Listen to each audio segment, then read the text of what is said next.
Acaba de pasar, se prende el cerro. En el Senado no esperaban tremendo calladón de hocico de César Cravioto a los paniaguados. Increíble pero cierto, ya que no sentían lo duro, sino lo tupido, y es que se prendió el cerro por los medicamentos y sobre todo de cómo va la economía en el país. Pues se agarraron prácticamente de las greñas unos con otros, casi. Así que pues bueno, sin más preámbulo, pues veamos de qué se trata, cómo estuvo y ahorita comentamos por qué no. Y todo comenzó así prácticamente, de esta manera, en plena Cámara del Senado.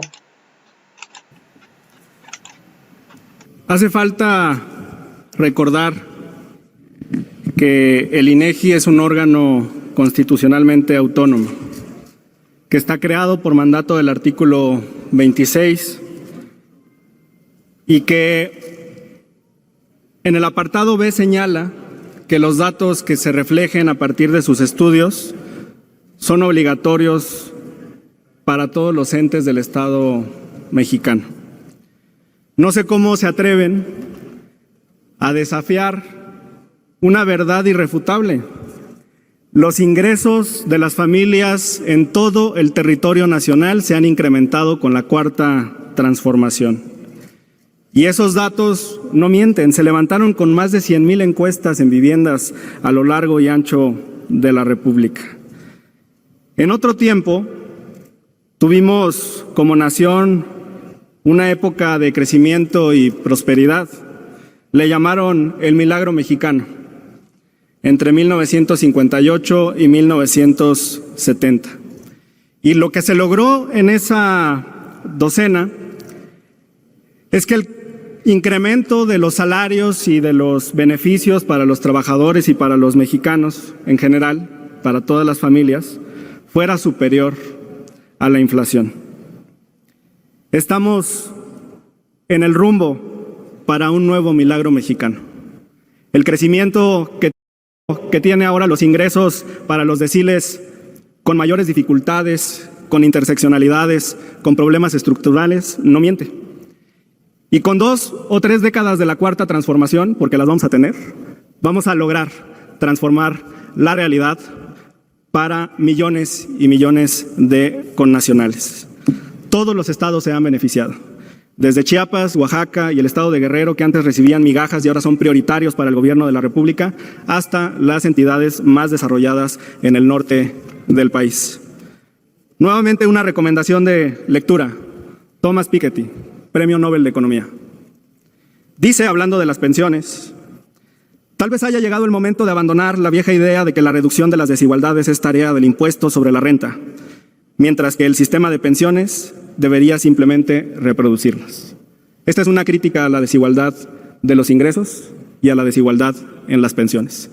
¿Qué ocurre cuando el presidente de la República y su mayoría en el Congreso aprobamos los programas sociales y los recursos para financiarlos cada año? Que vamos en torno a la universalidad. Por eso se rompe esta desigualdad. Muchas gracias. Buena tarde.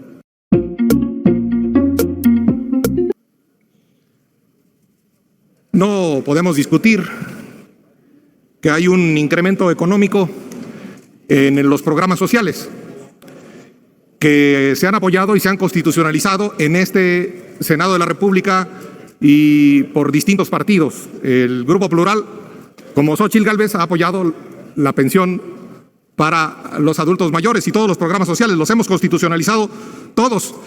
El de adultos mayores tuvo 2 votos en contra. Un voto en contra hay que buscarlo en Morena, por cierto. 2 votos en contra. No se puede rebatir el número que se acaba de dar.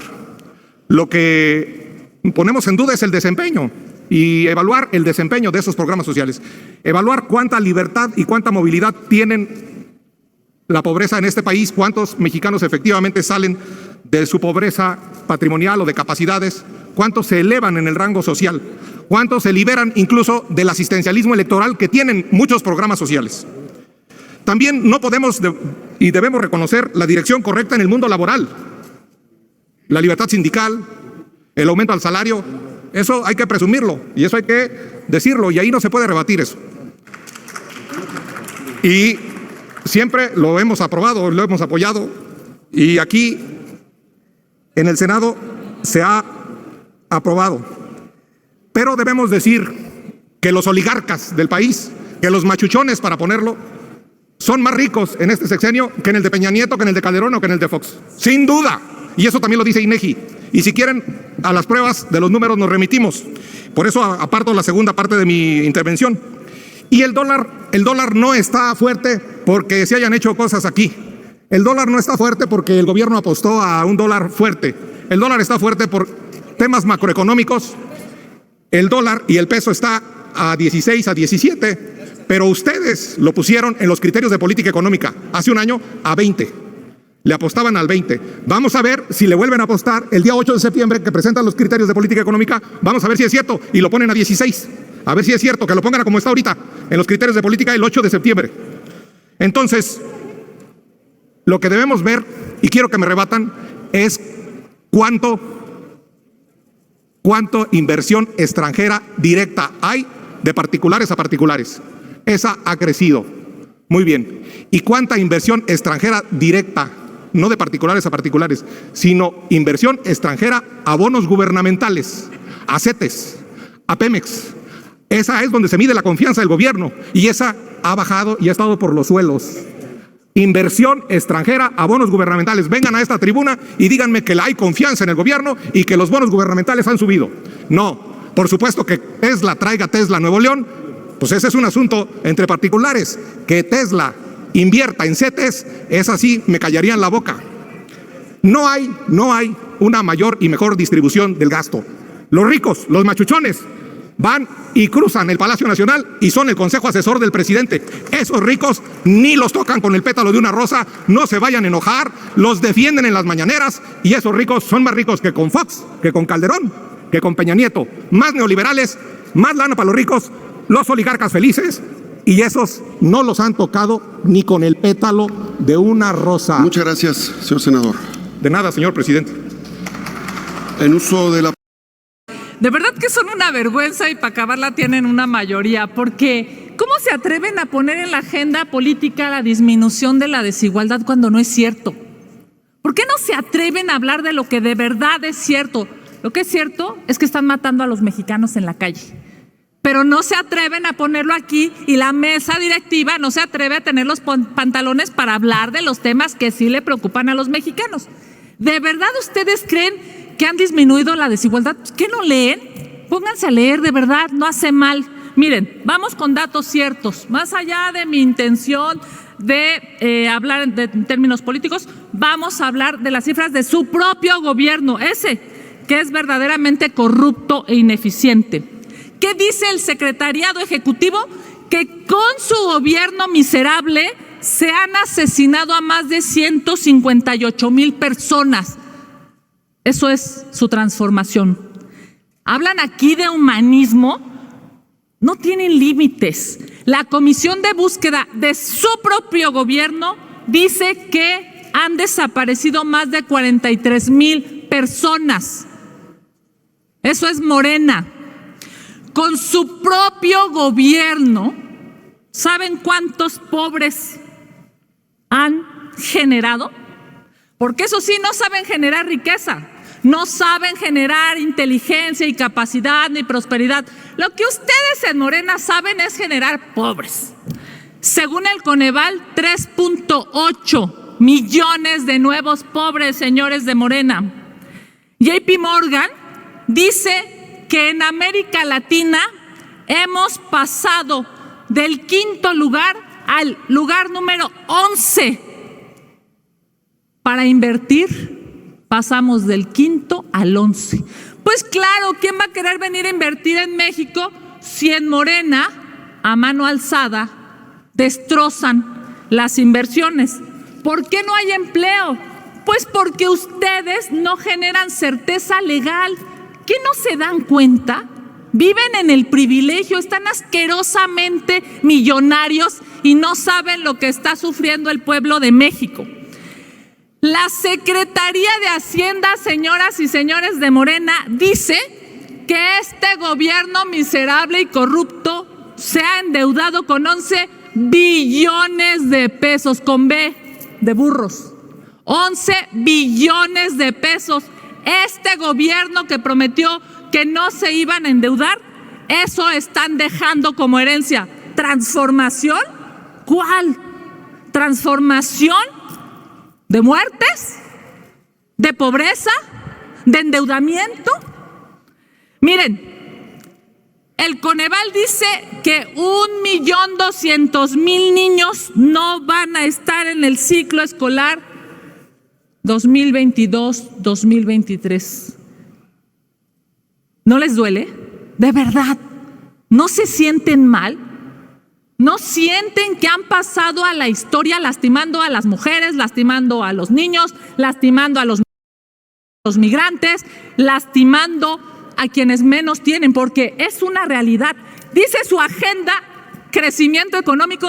No sean hipócritas. Ustedes han hecho a los ricos más ricos y a los pobres más pobres. Eso es lo que dicen los datos del gobierno. México, según el ranking mundial de competitividad, México ha bajado 6 lugares. ¿Por qué México es menos competitivo, señoras y señores de gobierno? Porque ustedes son unos corruptos. Esa es la verdad. Y les duele, sí, y por eso no se atreven aquí a poner una agenda política real. Por eso no se atreven aquí a hablar de lo que realmente le duele a los mexicanos, porque siguen en su burbuja, siguen en sus privilegios, siguen en su patrimonio asquerosamente rico, siguen pensando que van a manipular a la gente. ¿Pero qué creen? Eso no va a suceder. La oposición va a ganar la Ciudad de México y va a ganar todo el país. Y yo sé que les duele la verdad, sé que se sienten desesperados porque han vivido pensando que las mentiras de López Obrador se las va a creer México, pero ya no es así. La pobreza, la muerte y la desesperanza que López Obrador ha generado, se las vamos a cobrar en las urnas. Es cuanto, presidente. Hoy quiero decirle a la oposición en esta comisión permanente que este es un día de tengan para que aprendan. Efectivamente, queremos recordar aquella frase de la campaña de Clinton cuando le decían sus asesores: es la economía, estúpido. Eso es.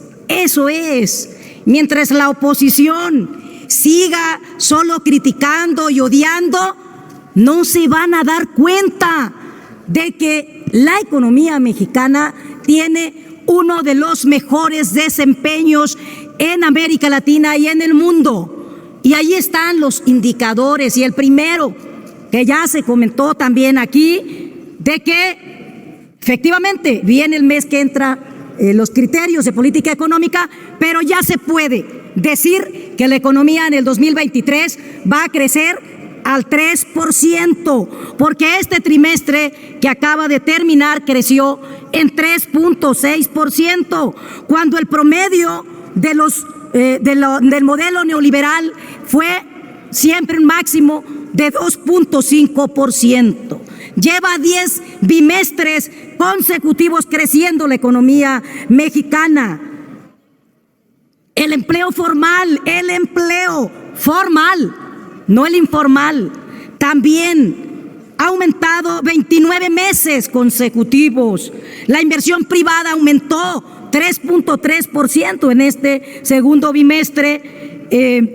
Y bueno, pues solamente con estos indicadores queda claro que se caen todas los malos augurios que decían que López Obrador, el populista, no iba a poder con la economía mexicana.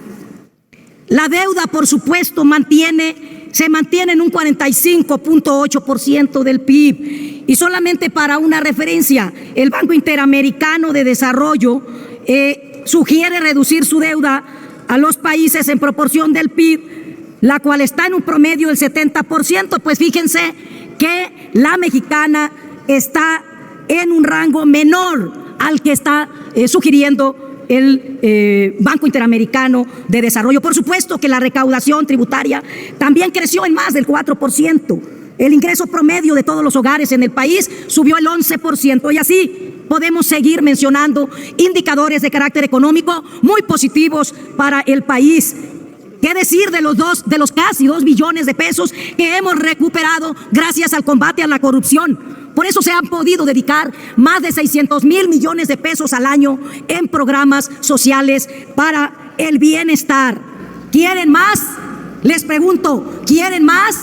Pues va a haber más en esta semana. Va a haber más indicadores sociales y económicos positivos en esta semana para seguir construyendo el estado de bienestar en nuestro país. Por eso la oposición, cada día que pasa, se derrumba electoralmente en nuestro país. Tengan para que aprendan. Gracias, senador. Solo para insistir en que el Grupo Plural no está categóricamente en contra de ningún programa social. Nos interesa, nos importa mucho el desempeño, la evaluación, la transparencia, que los programas sociales no sean nido de clientelismo electoral, sino que verdaderamente liberen a las personas de la pobreza. Tampoco es un invento, y también se estudia en Harvard. Cass R. Suseit habla de paternalismo libertario, del empujoncito que necesitan los más vulnerables para salir al mundo desarrollado. Yo creo que sí hay un fracaso, a lo mejor hay éxitos regionales, pero sí hay un fracaso en el programa de Jóvenes Construyendo el Futuro que se vendieron como prevención del delito. Por lo menos acéptenlo en Guerrero, por lo menos acéptenlo en Chilpancingo. ¿Qué verdadera delincuencia hay ahí? Y por lo tanto, si los programas sociales de Jóvenes Construyendo el Futuro eran para prevenir la delincuencia, pues esos han sido absolutamente un fracaso en Chilpancingo, en Guerrero, donde vemos claramente que está derrotado el Estado municipal, el estatal y el federal. A mí me preocupa que los programas sociales sean sustentables a lo largo del tiempo, sustentables a lo largo del siguiente sexenio, que no haya hoyos financieros ni deuda oculta en el Tren Maya y en Dos Bocas, para que no haya un recorte presupuestal en los programas sociales en el sexenio que entra. Y miren, si la red de entrega de los recursos de manera directa, como anuncia el presidente, estuviera eficiente, estuviera aceitada, los bancos del bienestar recibirían remesas del extranjero. Siquiera compítanle a las remeseras nacionales, a los grandes ricos machuchones que hacen del costo de promedio por transacción bancaria de Estados Unidos a México, siquiera compítanle con el Banco del Bienestar. ¿Por qué el Banco del Bienestar anunció el 21 de marzo del 2023 que dejó de recibir remesas? El promedio de remesas, de la recepción de remesas son 385 pesos por cada transacción. Ayúdenle a los más pobres de Michoacán, ayúdenle a los más pobres de Zacatecas a recibir remesas a un menor costo de los que las intermediaciones privadas lo hacen. Que lo haga Financiera Rural es una cosa, pero que lo haga el Banco del Bienestar, me gustaría, para que compitieran y para que fuera un costo menor ese cobro de intermediación bancaria del que se hacen ricos los machuchones que cruzan el Palacio Nacional y se vuelven consejeros, asesores del presidente y los tocan, sí los tocan, rectifico, los tocan con tamales de chipilín. Les dan tamales de chipilín a todos los ricos. Al Senado lo recibieron una vez. A Monreal en los últimos 3 años lo han recibido una vez. A los que les dan tamales de chipilín, a los ricos de los postos, por las remesas lo reciben más que a ustedes. La verdad, estamos a favor de los programas sociales efectivos, con desempeño transparente y que no sean clientela electoral ni para Claudia Sheinbaum, ni para Marcelo Ebrard, porque aquí está Malú, ni a lo mejor para Noroña, pero que no sean para nadie, que verdaderamente liberen a las personas de la pobreza y que liberen a las personas de la esclavitud. Y en ese sentido, vuelvo a decir, bien en el mundo laboral, bien en el dinero que se destina, pero tengo dudas, quiero manifestarlo así, del desempeño y de la transparencia y de que no se esté haciendo una clientela electoral. Muchas gracias, presidente de la Escuela Libre de Derecho. Gracias, senador. Tiene ahora Presidente, compañeras diputadas, compañeros diputados, compañeras y compañeros senadores, pues este debate sobre cómo va la economía, el crecimiento económico, la disminución de la desigualdad, pues es un tema que les duele mucho a ustedes porque este gobierno ha tenido un éxito importantísimo en estos rubros. Y vamos a hablar de números, no vamos a hablar de grilla como ustedes están acostumbrados. Tomamos el salario mínimo a 68 pesos diarios. Hoy el salario mínimo en el país está en 204 pesos diarios y en la frontera en 312 pesos diarios. Si esto no ayuda a la economía de las familias mexicanas, pues no sé de qué hablan. Tomamos el peso mexicano a casi 21 pesos por dólar. Hoy está a 17 pesos por dólar. La recaudación en 2 de los años más difíciles que ha tenido el planeta Tierra por el COVID año con año se ha incrementado la recaudación en este país, porque ya no se permite la condonación de impuestos y a todos los cuates de ustedes les decimos paguen sus impuestos. Ustedes ya hubieran condonado y condonado y condonado miles de millones de pesos y en este gobierno no se condona los impuestos a ningún empresario. Permítame, senador. Cero. Senador Cravioto, permítame, por favor. ¿Con qué objeto, diputado Reginaldo? Para saber si a través suyo el orador nos permite una pregunta. ¿Acepta una ¿Cómo no, pregunta? diputado? Gracias. 1 minuto para la pregunta y 2 para la respuesta. Muchas gracias. Senador, no hay duda de que las cifras que estás exponiendo pues son objetivas y son cifras duras. El tema es por qué, a pesar de esa circunstancia, a pesar de las evidencias y los hechos, la oposición se niega a aceptar esa realidad. ¿Es por un tema táctico? ¿Es por un tema de desconocimiento? ¿Es por un tema ideológico? ¿Es por un tema político? Pero están fuera de la realidad. ¿Cuál crees que sea la razón por la que no reconocen eso? Yo creo que son varias, diputado. Una, le hicieron caso a Chumel Torres y compraron dólares. Los compraron dólares a 21 pesos y hoy está a 17, entonces andan desesperados queriendo que suba el dólar para que recuperen un poco, pero les recomiendo que ya mejor acepten la pérdida y ya vendan sus dólares porque va a seguir fortaleciéndose el peso mexicano. También porque como la que va a ser su candidata a la presidencia de la República, estaban acostumbrados a no pagar impuestos. O sea, no solo tenían contratos con el gobierno, sino que además no pagaban impuestos. O sea, era un ganar por todos lados. Hoy, como se les obliga a pagar impuestos, pues se molesta. No solo hacían negocios con los medicamentos de las y los mexicanos, sino además no pagaban impuestos. Entonces, al no pagar impuestos, pues obviamente les duele mucho porque hoy ya están pagando impuestos. Y también por miopía política, porque tú puedes obviamente ser oposición y no reconocer lo que hace bien un gobierno cuando eres oposición, pero estar una y otra vez pegándose contra la pared de la realidad, pues eso se llama miopía política. Pero pues así están, miopes políticamente, no hay que quitarles la venda de los ojos, que sigan y a ver si después de la elección de junio del 2024, ahora sí se quitan la venda de los ojos cuando se den cuenta que su estrategia por 6 años no funcionó. Ah, y otra cosa, porque los tripula un junior, en lugar de que tomen las decisiones los líderes de sus partidos, los tripula un junior y les dice qué hacer políticamente. Yo creo que más o menos son las razones, diputado. Bueno, sigo. Permítame, senador, un momento. ¿Con qué objeto, diputada Villano? Sonido en el escaño de la diputada Villano. Adelante. Preguntarle al orador si me permite hacer una pregunta. ¿Acepta la pregunta de la diputada Villano, senador? Sí, Cravioto? diputada. 1 minuto, por favor, para la pregunta y 2 para la respuesta. Gracias. Muchas gracias. Preguntarle al senador Cravioto, ¿por qué, si el dólar ha bajado, por qué la gasolina no ha bajado en este país? ¿Y qué opina? Estoy preguntándole al orador, no a usted, senadora. Y también preguntarle qué opina de que el ingreso, de que hoy el gasto hogar por medicamentos sea tan alto. Esas 2 preguntas, por favor. Y una tercera, ¿por qué ha subido 9 puntos la pobreza en este país si hoy duplicamos el gasto social? A ver, ¿por qué dice la diputada que no ha bajado la gasolina? Por varias razones. Primero, no ha subido, como sí subió en el último sexenio que gobernó el PRI este país. Subió, andaba como en 14, 15 pesos y lo dejaron en 20, 21. Entonces, no, espéreme, pues estoy contestando. Usted preguntó lo que quiso, yo contesto lo que creo.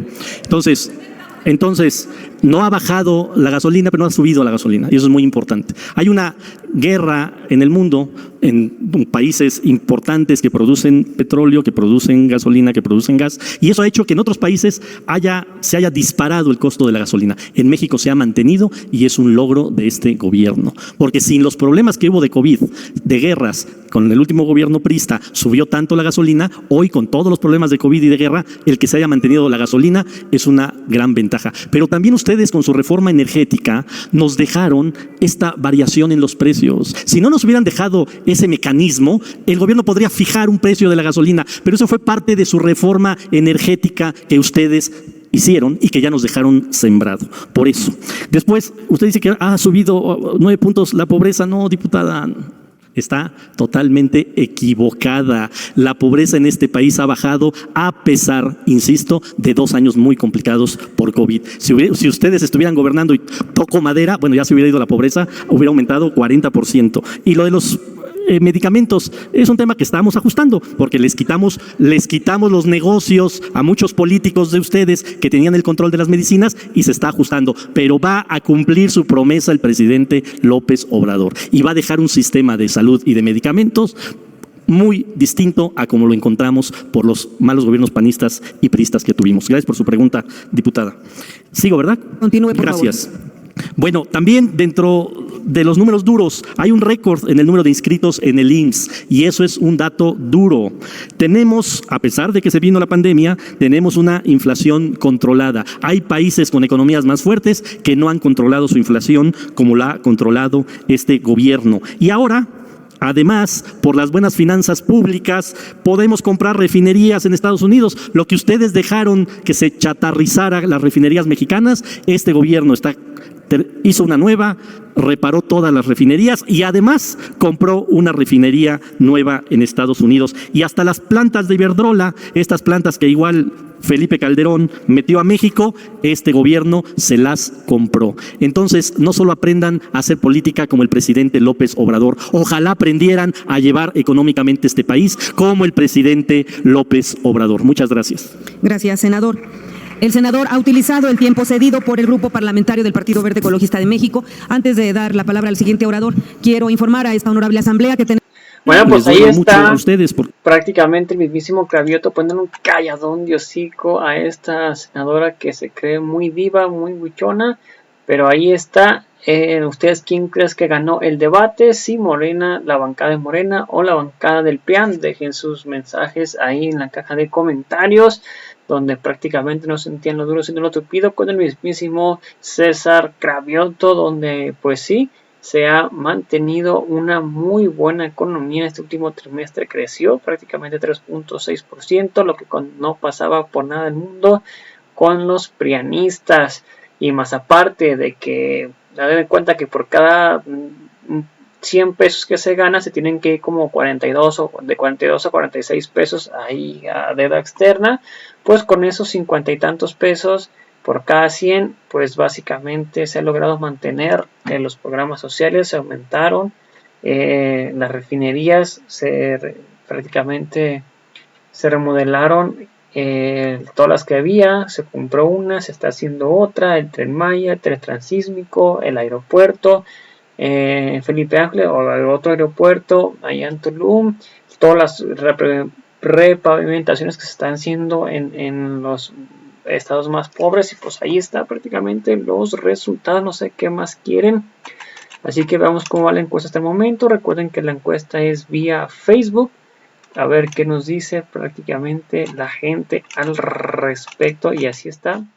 ¿Quién tuvo la razón y por qué? La bancada de Morena con el 95% con 27 votos a favor, y la bancada del PRIAN con el 4% con un solo voto a favor de ellos. Veamos la gente que opina al respecto de esto. Maguito Cortés, Carlos, saludos. La actriz de Pacotilla, Salvador Delgado, saludos. Pobre Caballona, Sol de la Cuenta, saludos. Dice, pobre gallina, no sabe ni lo que dice. Saludos al Sol de la Cuenca de Papalopan.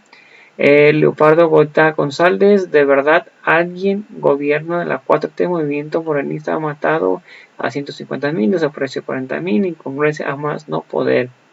Carmen López, saludos. ¿Y cómo saben que México quiere votar por la oposición? No te engañes, chula. Ambrosio Bello, saludos. Ladren, malditos perros derechangos, bola de ojetes, ratas homofóbicas.